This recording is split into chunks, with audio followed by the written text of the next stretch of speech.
आज हम सीखेंगे तंत्रिका नियंत्रण के बारे में।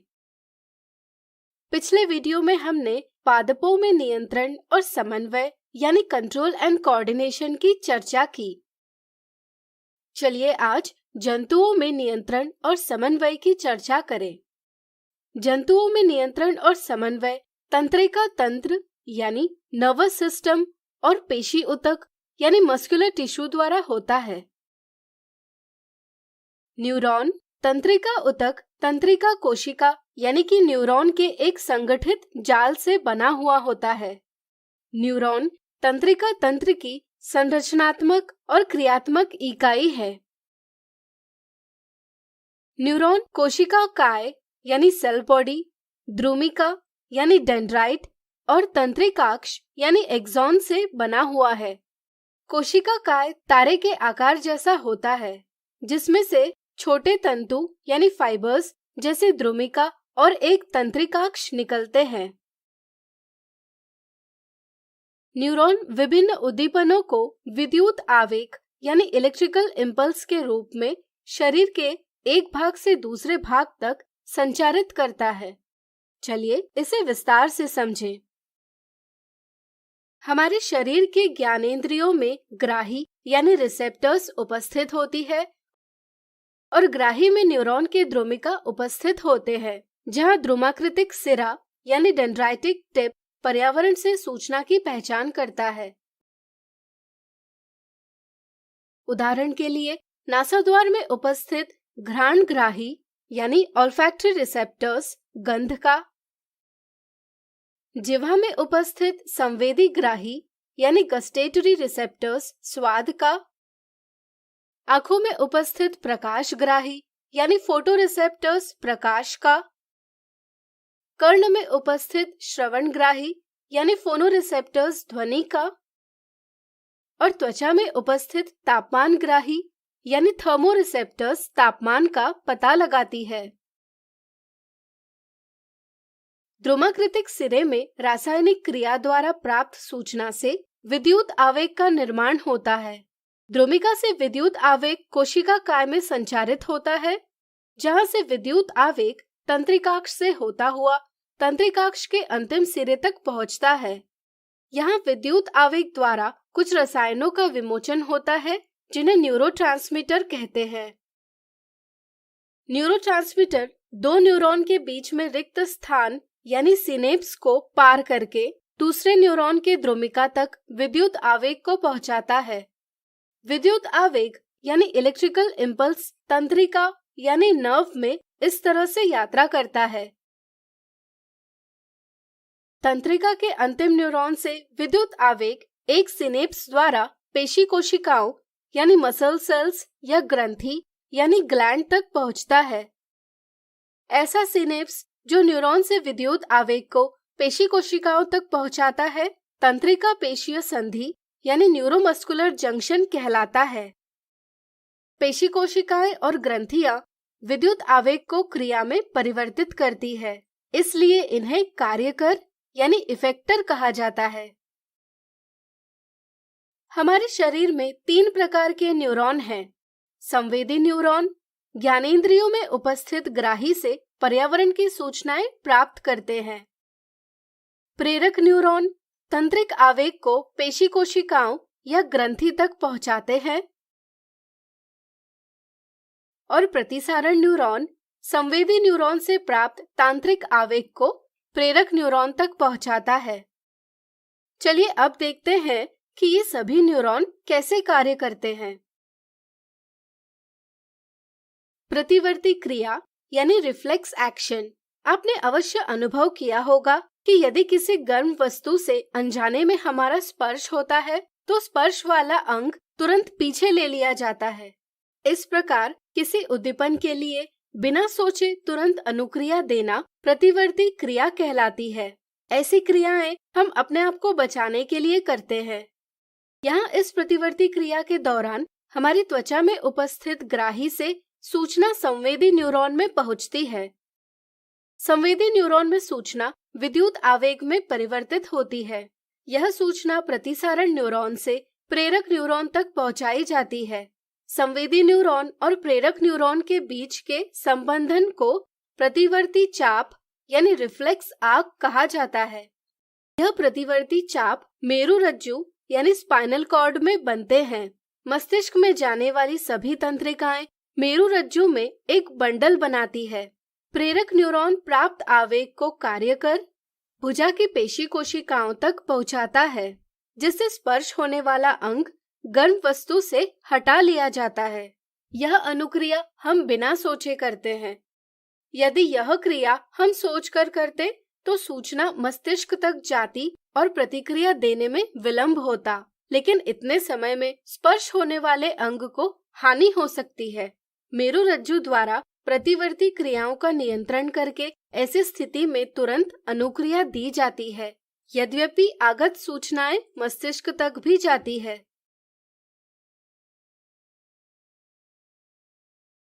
मस्तिष्क हमारे द्वारा की गई सभी क्रियाएं प्रतिवर्ती क्रियाएं नहीं होती, जैसे चलना, बोलना, दौड़ना इत्यादि। ऐसी क्रियाओं के लिए सोचना आवश्यक होता है। सोचकर करने वाली क्रियाएं ऐच्छिक क्रियाएं यानी वॉलेंटरी एक्शंस कहलाती है। इसमें हमें हमारा मस्तिष्क यानी ब्रेन सहायता करता है। मस्तिष्क विभिन्न आगत और निर्गत यानी इनपुट एंड आउटपुट सूचनाओं को समाकलित करता है। इसलिए मस्तिष्क हमारे शरीर का मुख्य समन्वय केंद्र यानी मेन कोऑर्डिनेटिंग सेंटर है। मस्तिष्क में 3 मुख्य भाग होते हैं: अग्र मस्तिष्क यानी फोर ब्रेन, मध्य मस्तिष्क यानी मिड ब्रेन और पश्चिम मस्तिष्क यानी हाइंड ब्रेन। अग्र मस्तिष्क मस्तिष्क का मुख्य सोचने वाला भाग है, जो प्रमस्तिष्क यानी सेरेब्रम, हाइपोथैलेमस और थैलेमस से बना हुआ है। प्रमस्तिष्क हमारी ऐच्छिक क्रियाओं को नियंत्रित करता है। प्रमस्तिष्क में विभिन्न ग्राहियों के लिए विभिन्न क्षेत्र होते हैं। प्रमस्तिष्क में विभिन्न साहचर्य क्षेत्र भी होते हैं, जो इन संवेदी सूचनाओं, अन्य ग्राही से प्राप्त सूचनाओं एवं मस्तिष्क में पहले से एकत्र सूचनाओं का अर्थ लगाता है और अनुक्रिया से संबंधित निर्णय लेता है। इस निर्णय को प्रेरक क्षेत्र यानी मोटर एरियाज तक पहुंचाया जाता है, जो ऐच्छिक पेशी यानी वॉलेंटरी मसल्स की गति को नियंत्रित करता है। हाइपोथैलेमस शरीर का तापमान, भूख, वृद्धि जैसे कार्यों का नियंत्रण करता है। हाइपोथैलेमस के नीचे पीयूष ग्रंथि यानी पिट्यूटरी ग्लैंड उपस्थित होती है, जो रुधिर में विभिन्न हार्मोन स्रावित करती है। मध्य मस्तिष्क शरीर की सभी अनैच्छिक क्रियाएं करता है। यह क्रियाएं हमारे नियंत्रण में नहीं होती। पश्चिम मस्तिष्क पॉन्स, मेडुला और अनुमस्तिष्क यानी सेरेबेलम से बना होता है। अनुमस्तिष्क ऐच्छिक क्रियाओं की परिशुद्धि यानी प्रिसीजन तथा शरीर के संस्थिति और संतुलन यानी पोस्चर एंड बैलेंस को नियंत्रित करता है, तथा मेडुला हृदय स्पंदन यानी हार्ट बीट, लार आना यानी सलाइवेशन और वमन यानी वॉमिटिंग इत्यादि जैसी अनैच्छिक क्रियाओं यानी इनवॉलेंटरी एक्शंस को नियंत्रित करता है, जो हमारे नियंत्रण में नहीं होती। मेडुला के नीचे मेरुरज्जु उपस्थित होता है। मस्तिष्क और मेरुरज्जु की सुरक्षा। मस्तिष्क और मेरुरज्जु कोमल अंग है। मस्तिष्क की सुरक्षा हड्डियों के बॉक्स, कपाल यानी क्रेनियम, जिसे खोपड़ी यानी स्कल भी कहते हैं, के द्वारा तथा कपाल के अंदर स्थित मस्तिष्क मेरु द्रव यानी सेरिब्रोस्पाइनल फ्लूइड तरल द्वारा की जाती है।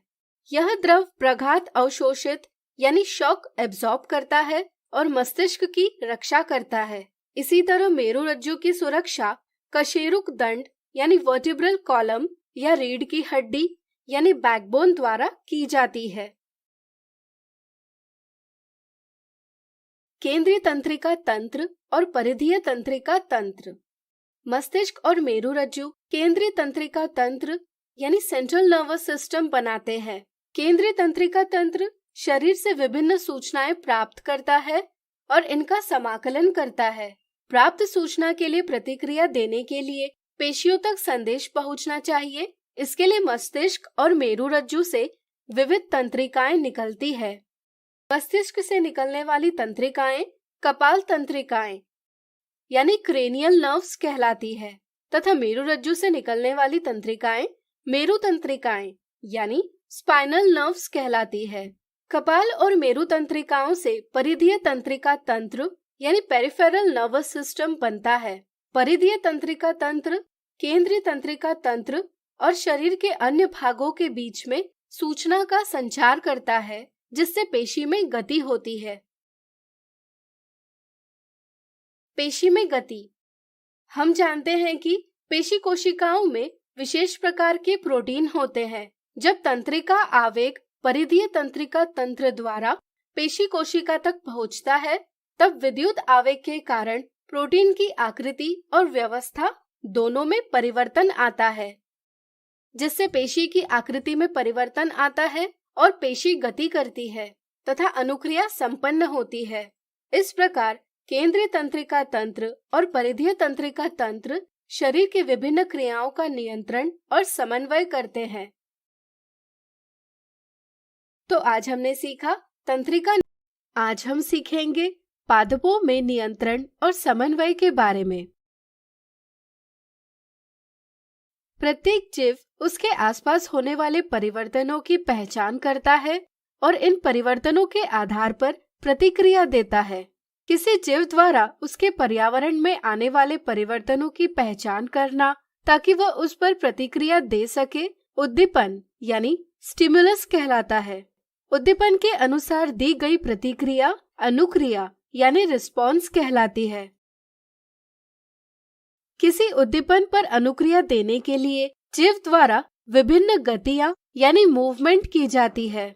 कुछ गतियां जीव के स्थान में भी परिवर्तन लाती है। यदि किसी गति के अंतर्गत जीव अपना स्थान बदलता है तो ऐसी गति गमन यानी लोकोमोशन कहलाती है। किसी उद्दीपन पर अनुक्रिया देने के लिए विभिन्न गतियों पर नियंत्रण यानी कंट्रोल आवश्यक है। इसी के साथ विभिन्न अंगों का साथ मिलकर कार्य करना यानी समन्वय यानी कोऑर्डिनेशन भी आवश्यक है। चलिए इस वीडियो में हम पादपों में नियंत्रण और समन्वय कैसे होता है इसकी जानकारी प्राप्त करें। विभिन्न जंतुओं की तरह पादप गमन नहीं कर सकते, लेकिन वे उद्दीपन के लिए विभिन्न गतियां करके अनुक्रिया अवश्य देते हैं। छुई मुई के पादप को स्पर्श करते ही तुरंत छुई मुई के पादप की पत्तियां मुड़ती है और झुक जाती है। इस स्थिति में दी गई अनुक्रिया का वृद्धि से कोई संबंध नहीं है।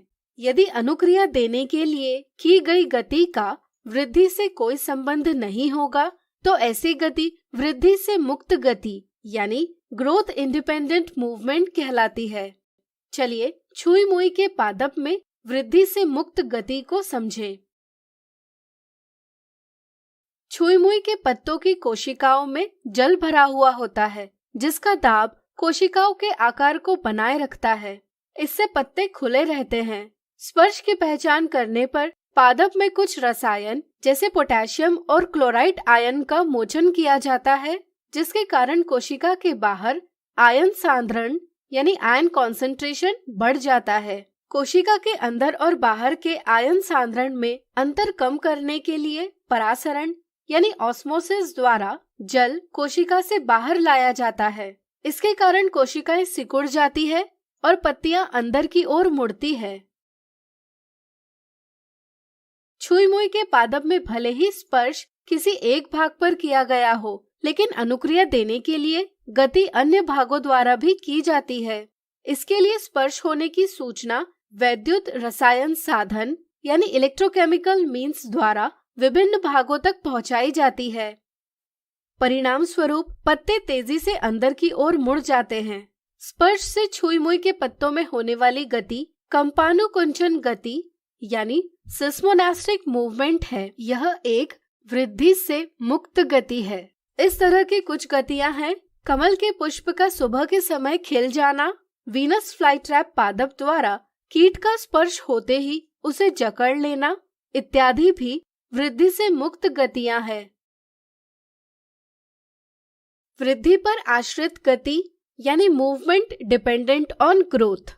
कुछ पादप जैसे अंगूर के प्रतान यानी टेंड्रिल स्पर्श के प्रति संवेदनशील होते हैं। जब प्रतान का कोई भाग किसी आधार के संपर्क में आता है तो प्रतान के संपर्क वाले भाग की वृद्धि धीरे होती है, जबकि प्रतान का वह भाग जो संपर्क में नहीं है उसकी वृद्धि जल्दी होती है।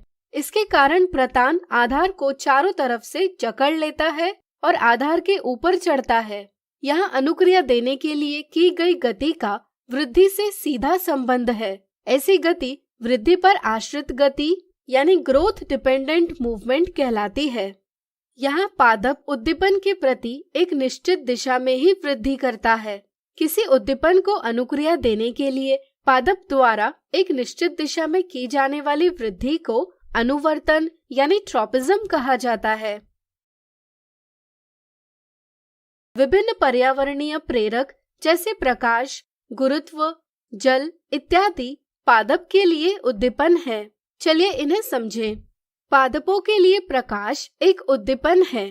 पादप का प्ररोह यानी शूट इस उद्दीपन को प्रकाश की ओर वृद्धि करके अनुक्रिया देता है, जबकि पादप की जड़ें प्रकाश की विपरीत दिशा में वृद्धि करके अनुक्रिया देते हैं। प्रकाश की उपस्थिति में पादप की अनुक्रिया को प्रकाशानुवर्तन यानी फोटोट्रॉपिज्म कहा जाता है। पादप के किसी भाग का प्रकाश की ओर बढ़ना सकारात्मक प्रकाशानुवर्तन यानी पॉजिटिव फोटोट्रॉपिज्म कहलाता है तथा पादप के किसी भाग का प्रकाश के विपरीत दिशा में बढ़ना नकारात्मक प्रकाशानुवर्तन यानी निगेटिव फोटोट्रॉपिज्म कहलाता है। हम जानते हैं कि पादप की जड़ें हमेशा नीचे की ओर वृद्धि करती है तथा प्ररोह हमेशा ऊपर की ओर वृद्धि करता है। जड़ की अधोगामी वृद्धि तथा प्ररोह की ऊपरीगामी वृद्धि गुरुत्व के उद्दीपन के लिए अनुक्रिया दर्शाती है। गुरुत्व के उद्दीपन के लिए पादप की अनुक्रिया को गुरुत्वानुवर्तन यानी जियोट्रॉपिज्म कहा जाता है। जड़ों का जमीन की ओर बढ़ना सकारात्मक गुरुत्वानुवर्तन यानी पॉजिटिव जियोट्रॉपिज्म कहलाता है तथा पादप के प्ररोह का जमीन से ऊपर की ओर बढ़ना नकारात्मक गुरुत्वानुवर्तन यानी निगेटिव जियोट्रॉपिज्म कहलाता है। इसी प्रकार पादप की जड़ें मृदा में उपस्थित जल की ओर बढ़ती है। इसलिए जल के उद्दीपन के लिए पौधे की अनुक्रिया को जलानुवर्तन यानी हाइड्रोट्रॉपिज्म कहा जाता है। पादप रासायनिक पदार्थों यानी केमिकल्स के उद्दीपन के लिए भी अनुक्रिया देते हैं, जैसे परागकण यानी पोलन ग्रेन के उपयुक्त वर्तिकाग्र यानी स्टिग्मा पर पहुंचते ही उसे बीजांड यानी ओव्यूल की ओर ले जाने के लिए एक पराग नलिका यानी पोलन ट्यूब विकसित होती है। इसे रसायनानुवर्तन यानी कीमोट्रॉपिज्म कहा जाता है। इसे अगले अध्याय में विस्तार से पढ़ेंगे। पादप इन विभिन्न पर्यावरणीय उद्दीपनों के लिए विभिन्न अनुक्रिया देते हैं। अनुक्रिया देने के लिए उद्दीपित कोशिकाएं यानी स्टिमुलेटेड सेल्स हार्मोन निर्मोचित करती है। जैसे पादप प्रकाश के उद्दीपन को संसूचित करता है। इससे प्ररोह के अग्रभाग यानी टिप में हार्मोन ऑक्सीन संश्लेषित होता है। हार्मोन कार्बनिक अणु हैं जो कि बहुत कम सांद्रण में निर्मित किए जाते हैं। यह अणु जीव के विभिन्न भागों तक संकेत यानी सिग्नल पहुंचाते हैं। पादप के हार्मोन को फाइटोहार्मोन भी कहा जाता है। हार्मोन के संश्लेषण यानी सिंथेसिस का स्थान और क्रिया क्षेत्र का स्थान भिन्न होता है। इसलिए हार्मोन आसपास की कोशिकाओं में विसरित होकर कार्य क्षेत्र तक पहुंचता है। ऑक्सीन कोशिकाओं की लंबाई की वृद्धि करता है, परंतु जब पादप पर केवल एक दिशा से ही प्रकाश आता है तब ऑक्सीन प्ररोह की टिप से विसरित होकर प्ररोह के छाया वाले भाग में आ जाता है। इससे प्ररोह के छाया वाले भाग की कोशिकाएं में ऑक्सीन का सांद्रण यानी कॉन्सेंट्रेशन बढ़ जाता है। इसलिए इन कोशिकाओं की लंबाई में वृद्धि होती है तथा पादप प्रकाश की ओर मुड़ता हुआ दिखाई देता है। इसी तरह पादपों में हार्मोन जिबरेलिन तने की वृद्धि करता है। हार्मोन साइटोकाइनिन कोशिका विभाजन को प्रेरित करता है। इसलिए साइटोकाइनिन फलों और बीजों में अधिक सांद्रता में पाया जाता है। ऑक्सीन, जिबरेलिन और साइटोकाइनिन पादप की वृद्धि में सहायता करते हैं।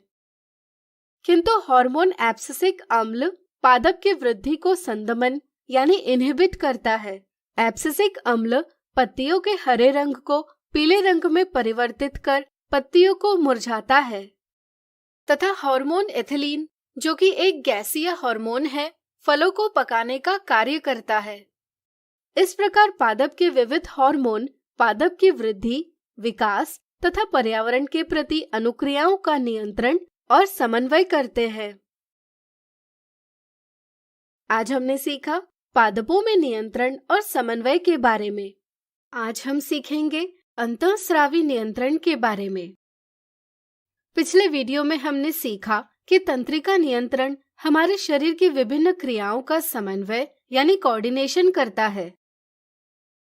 लेकिन हमारे शरीर की प्रत्येक कोशिका तंत्रिका तंत्र से जुड़ी हुई नहीं है, इसलिए तंत्रिका तंत्र विद्युत आवेग को शरीर की सभी कोशिकाओं तक नहीं पहुंचा पाता।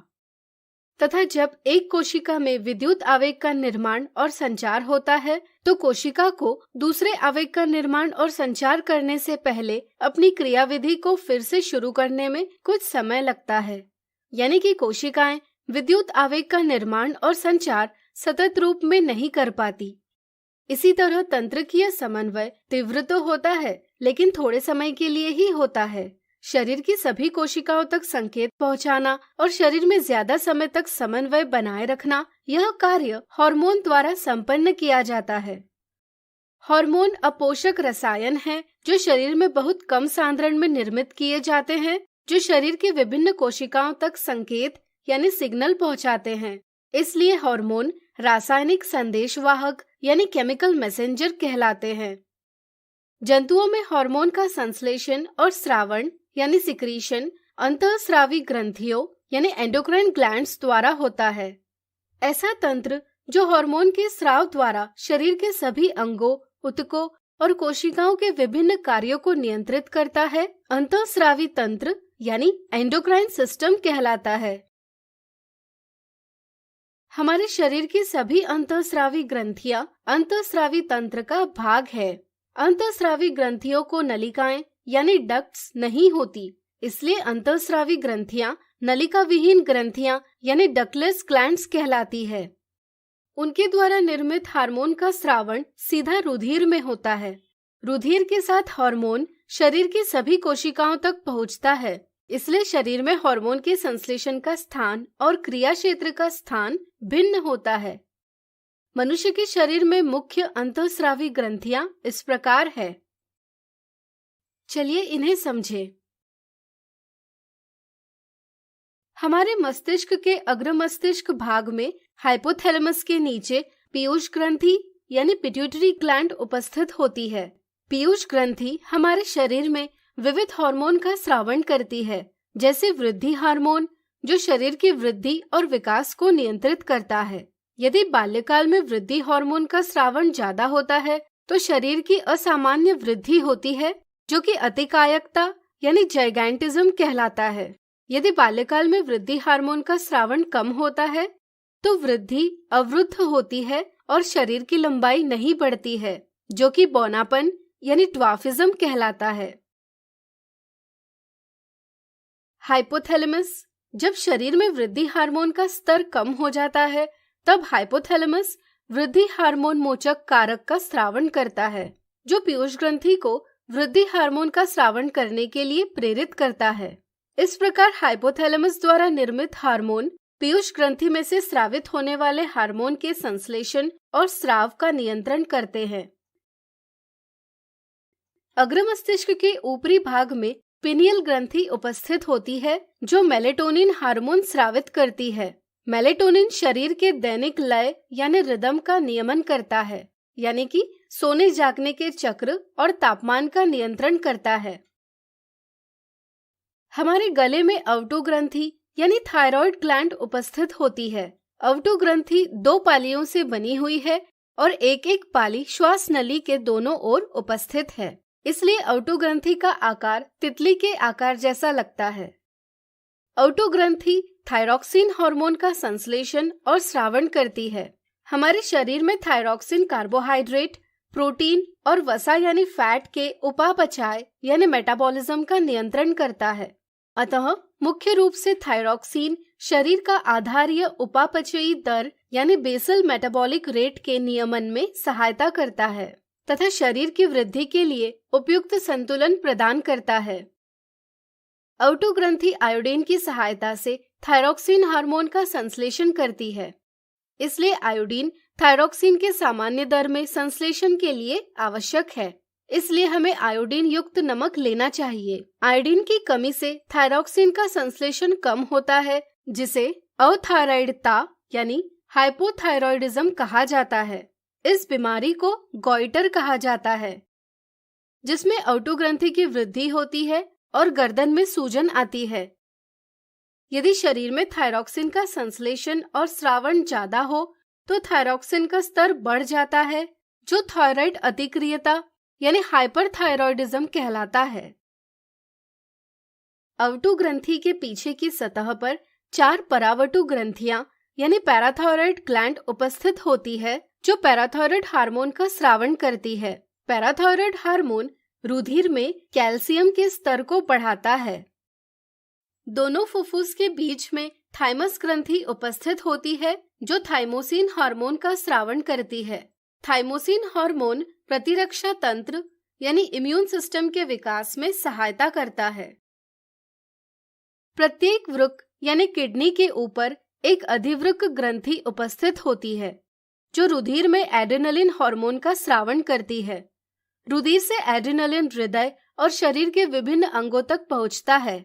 एड्रेनलिन हृदय की धड़कन को बढ़ाता है, जिससे शरीर की पेशियों को अधिक रुधिर आपूर्ति यानी ब्लड सप्लाई होती है। इसलिए पेशियों तक अधिक ऑक्सीजन पहुंचता है। एड्रेनलिन की उपस्थिति में पाचन तंत्र और त्वचा की छोटी धमनियों के आसपास की पेशियां सिकुड़ जाती है। परिणाम स्वरूप पाचन तंत्र यानी डाइजेस्टिव सिस्टम और त्वचा में रुधिर की आपूर्ति कम हो जाती है। इससे रुधिर की दिशा कंकाल पेशियों की ओर हो जाती है। इसलिए डायफ्राम और पसलियों की पेशी यानी रिब मसल्स का संकुचन यानी कॉन्ट्रैक्शन होता है और श्वास दर बढ़ जाता है। एड्रेनलिन आंखों के पुतलियों के फैलाव यानी प्यूपिलरी डायलेशन, रोंगटे खड़े होना, पसीने का स्राव को बढ़ाता है। यह सभी अनुक्रियाएं मिलकर शरीर को आपातकालीन स्थिति से निपटने में सहायता करती है। आपातकालीन स्थिति में एड्रेनलिन का स्राव बढ़ जाता है, इसलिए इसे आपातकालीन यानी इमरजेंसी हार्मोन और युद्ध यानी फाइट हार्मोन कहा जाता है। इसलिए एड्रेनलिन को युद्ध यानी फाइट, फ्लाइट और फ्राइट का हार्मोन कहा जाता है। हमारे शरीर में आमाशय के पीछे अग्न्याशय यानी पैनक्रियास उपस्थित होता है, जो इंसुलिन हार्मोन का स्रावण करता है। इंसुलिन रुधिर में शर्करा स्तर यानी शुगर लेवल को नियंत्रित करने में सहायता करता है। यदि यह कम मात्रा में स्रावित होता है तो रुधिर में शर्करा का स्तर बढ़ जाता है। इसके कारण मधुमेह यानी डायबिटीज की बीमारी होती है। मधुमेह के रोगी अपने आहार में कम शर्करा लेते हैं और उपचार के लिए इन्हें इंसुलिन का इंजेक्शन दिया जाता है। नर में वृषक का एक जोड़ा टेस्टोस्टेरोन हार्मोन का स्रावण करते हैं। टेस्टोस्टेरोन शुक्राणु निर्माण में सहायता करता है और पेशीय वृद्धि, निम्न आवाज का स्वरमान, क्रोधात्मकता, मुख और अक्षीय रोम यानी फेस एंड एक्सिलरी हेयर्स की वृद्धि को उत्तेजित करता है। मादा में अंडाशय का एक जोड़ा एस्ट्रोजन हार्मोन का स्रावण करते हैं। एस्ट्रोजन अंडाशयी पुटिकाओं यानी ओवेरियन फॉलिकल्स और स्तन ग्रंथियों यानी मेमरी ग्लैंड्स की वृद्धि में सहायता करता है। उच्च आवाज का स्वरमान और द्वितीयक लैंगिक लक्षणों यानी सेकेंडरी सेक्सुअल कैरेक्टर्स का विकास करता है। ये सभी परिवर्तन 10 से 12 साल की उम्र में होते हैं और यौवनारंभ यानी प्यूबर्टी से जुड़े होते हैं। इस प्रकार विविध हार्मोन शरीर की वृद्धि, अपापचय एवं विकास का नियंत्रण करते हैं। शरीर में किसी हार्मोन के स्तर की कमी या अधिकता से कई बीमारियां होती है। इसलिए शरीर में हार्मोन स्रावण परिशुद्ध मात्रा यानी प्रिसाइज क्वांटिटी में होना आवश्यक है। इसलिए पुनर्भरण क्रियाविधि यानी फीडबैक मैकेनिज्म द्वारा हार्मोन स्रावण का समय और हार्मोन स्रावण की मात्रा का नियंत्रण होता है। पुनर्भरण क्रियाविधि में शरीर में उपस्थित एक पदार्थ हार्मोन के स्रावण को प्रभावित करता है, जिससे हार्मोन का स्रावण शरीर की आवश्यकता अनुसार होता है। जैसे अग्न्याशय की कोशिका रुधिर में शर्करा के स्तर को संसूचित यानी डिटेक्ट करती है। इसलिए जब रुधिर में शर्करा का स्तर बढ़ जाता है तब अग्न्याशय से इंसुलिन का स्रावण होता है, तथा जब रुधिर में शर्करा का स्तर कम हो जाता है तब अग्न्याशय से इंसुलिन का स्रावण भी कम हो जाता है। इंसुलिन रुधिर में शर्करा स्तर यानी शुगर लेवल को नियंत्रित करने में सहायता करता है। इस प्रकार अंतःस्रावी तंत्र भी शरीर के नियंत्रण और समन्वय में सहायता करता है। इसलिए तंत्रिका तंत्र और अंतःस्रावी तंत्र मिलकर शरीर की क्रियाओं का नियंत्रण और समन्वय करते हैं। तो आज हमने सीखा अंतःस्रावी नियंत्रण